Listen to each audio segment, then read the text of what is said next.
আর আমরা যুবকরা মরলে জাহান্নামেও জায়গা নিব না। আমাকে কপাল এমন পুরা পড়ছে। নারী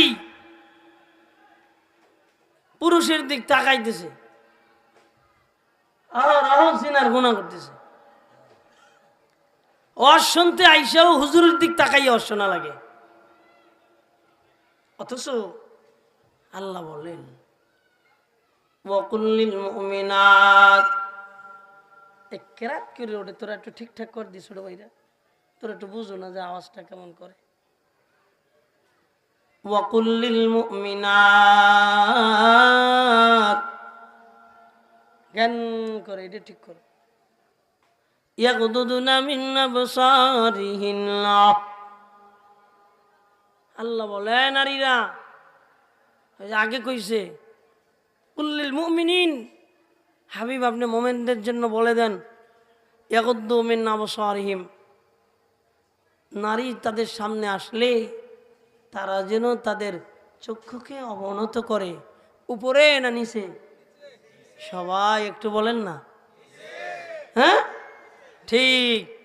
এবার নারীকে কয় ওয়াকুল্লিল মুমিনাত ইয়াগুদুনা মিন আবসারিহিন্না ওয়া ইয়াহফাযুনা ফুরুজাহুন্না ওয়া লা ইউবদিনা যিনাতাহুন্না।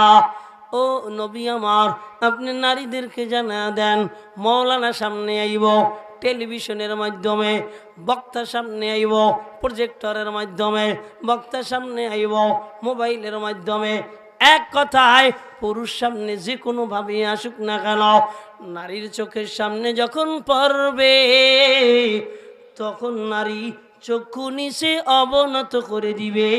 এর নামই হলো গুনাহ থেকে বেঁচে থাকা। চিল্লা এখন ঠিক কিনা? এর নামই হলো গুনাহ থেকে। আচ্ছা বলেন তো, চোখের দেখার দ্বারা ভালোবাসা হয় না না দেখার দ্বারা? একটু জোরে বলবেন না, একটু জোরে বলেন না। দেখার দ্বারা কি হয়? ভালোবাসা। শোনার দ্বারা ভালোবাসা হয়। এজন্য নবীজি বলেন আল আইনানি জিনাহুমা ওয়ান নাজরু ওয়াল উযনানি জিনাহুমা।